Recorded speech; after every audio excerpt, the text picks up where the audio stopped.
সুপ্রিয় দর্শক, আমি আলপনা আপনাদের সবাইকে শুভেচ্ছা জানিয়ে শুরু করছি ট্রিক্স রান্নাঘর অতিথির সাথে। আশা করি সবাই ভালো আছেন। শীত চলে গেছে, কিন্তু এখনও কারো কারো বাড়িতে রয়ে গেছে খেজুরের গুড়। হ্যাঁ, সেই খেজুরের গুড় দিয়ে একটা অভিনব পায়েস আমি আজকে আপনাদের দেখাবো। সেটার নাম হচ্ছে চিড়ার পায়েস। প্রিয় দর্শক, চিড়ার পায়েস শুরু করার আগে চলুন আমরা একটু দেখে আসি এটা রান্না করতে কি কি উপকরণ লাগে। চিড়ার পায়েস তৈরি করতে আমাদের লাগবে লাল চিড়া 1 কাপ, গুঁড়ো দুধ 2 কাপ, চালের গুঁড়ো 2 টেবিল চামচ, গুড় 1 কাপ, ঘি 3 টেবিল চামচ এবং মাওয়া 3 টেবিল চামচ। আমরা এখন রান্নায় চলে যাই। আমি এখানে নিয়েছি 2 কাপ গুঁড়ো দুধ। তার মধ্যে আমি দেব 3 কাপ পানি।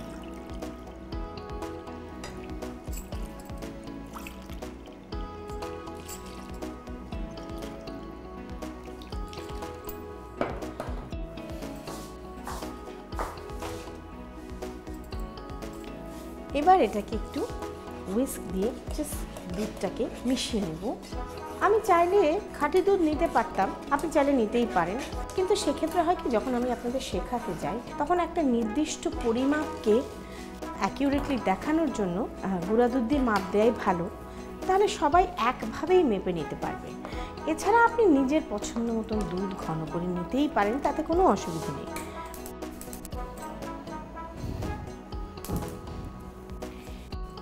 এখন আমি 3 টেবিল স্পুন চালের গুঁড়ো নেব।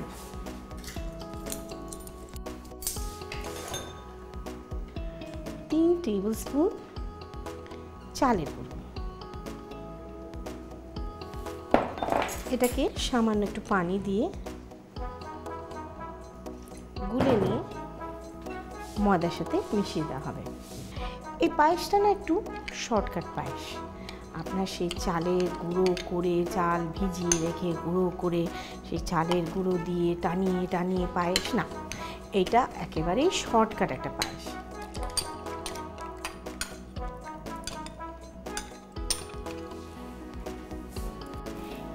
এটা দেওয়ার পরে, চালের গুঁড়োটা দেওয়ার পরে আপনারা ভালো করে এটাকে নাড়বেন, নতুবা কিন্তু নিচে থিতিয়ে পড়ে পায়েসটা, চালের গুঁড়ো একেবারে দলা বেঁধে যাবে। প্রিয় দর্শক, এখন আমরা এটাকে আঁচ ঢিমা করে অন্তত 15 মিনিট দেব বলক এসে ঘন হতে। তাহলে আমরা ফিরে আসছি 15 মিনিট পর।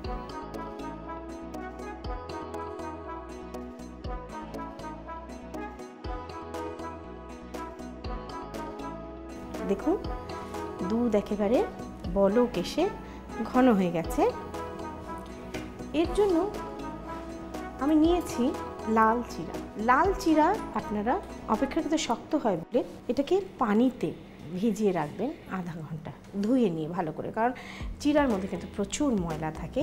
এবং ধুয়ে নিয়ে আমি এটাকে আধা ঘন্টা ভিজিয়ে রেখে এখন সেই চিড়াটা দিয়ে দিলাম।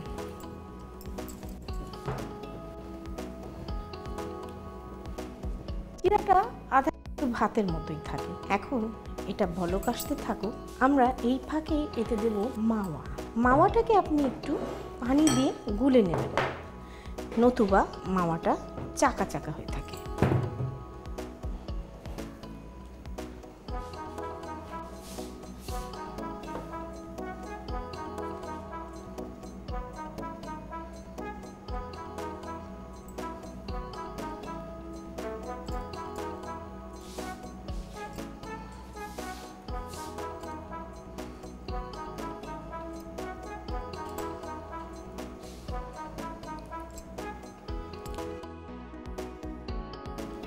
দিয়ে দিলাম মাওয়াটা।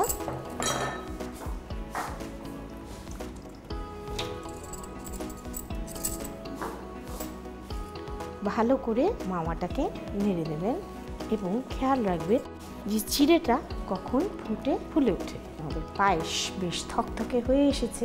এখন আমরা এতে দেব গুড়। আমার জানা মতে গুড় নিয়ে অনেকের সমস্যা দেখা যায়। খেজুর গুড় কিনবেন সবসময় গন্ধ দেখে, সুন্দর গন্ধ, সোনালি রঙ থাকে, তারপরেও আজকাল ভেজালের যুগে নানান রকম ভেজালের গুড় যেটা আপনারা করবেন, সেক্ষেত্রে গুড় দুধের মধ্যে দিলে অনেক দুধ ফেটে যায়, পুরো জিনিসটা নষ্ট হয়ে যায়। সেক্ষেত্রে আপনি গুড়টাকে ভেঙে একটু পানি দিয়ে ভালো করে জাল দেবেন। জাল দিয়ে গুড়ের শিরাটা ঠান্ডা করবেন। ঠান্ডা করে আপনার ক্ষীর ঘন হয়ে আসলে তখন সেই গুড়টা দেবেন, তাহলে দুধটা আর ফেটে যাওয়ার সম্ভাবনা থাকে না। এই চিড়ার পায়েসের মিষ্টত্ব আপনাদের নিজেদের রুচি অনুযায়ী। যারা একটু বেশি মিষ্টি খেতে পছন্দ করেন তারা বেশি গুড় দেবেন, আর যারা কম তারা কম গুড় দেবেন। শীতকালে বাড়িতে গুড় এলে এক পিঠা পিঠা আর পিঠা। মাঝে মাঝে হয় না, গুড়ের পায়েসও তো প্রচুর খান, কিন্তু এই ভিন্ন ব্যতিক্রমধর্মী চিড়ার পায়েসটা সত্যি একেবারে অনবদ্য। আপনারা দেখতে পাচ্ছেন গুড় অলমোস্ট পুরোটাই গলে এসছে। বেস্ট হয় গুড়টাকে একটু কুড়িয়ে নিয়ে যদি দিতে পারেন তাহলে সবচাইতে ভালো হয়। এখন আমি আমার স্বভাব সুলভভাবে যেই বিশেষ জিনিসটা দেব তার জন্য প্লিজ আমাকে বকবেন না, কারণ এই চিড়ার পায়েসের বিশেষ বৈশিষ্ট্যই হচ্ছে সেই বিশেষ গন্ধটা, হ্যাঁ, ঘি। আমি দেব 3 টেবিল স্পুন ঘি।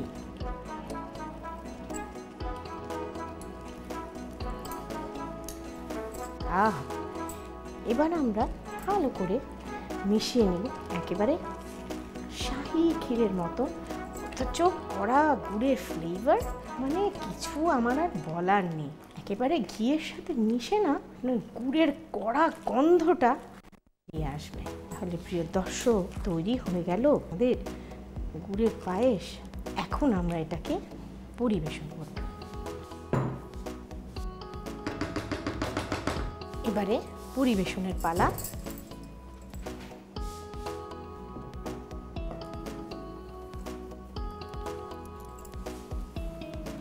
প্রিয় দর্শক, আপনাদের জন্য তৈরি হয়ে গেল মজাদার চিড়ের পায়েস। আপনাদের সবার সুবিধার জন্য চলুন এটার প্রণালীটা আর একবার দেখে আসি। প্রথমে একটি প্যানে গুঁড়ো দুধ ও পানি দিয়ে ভালো করে মিশিয়ে নিন। তারপর একটি বাটিতে চালের গুঁড়ো ও পানি দিয়ে মিশিয়ে দুধের মধ্যে ঢেলে দিয়ে ভালো করে নেড়ে 15 মিনিট জাল দিন। এবার এতে ভেজানো লাল চিড়া ও মাওয়া দিয়ে সামান্য জাল দিন। তারপর এতে গুড় ও ঘি দিয়ে ভালো করে মিশিয়ে নিন। সবশেষে পাত্রে তুলে পরিবেশন করুন মজাদার চিড়ার পায়েস।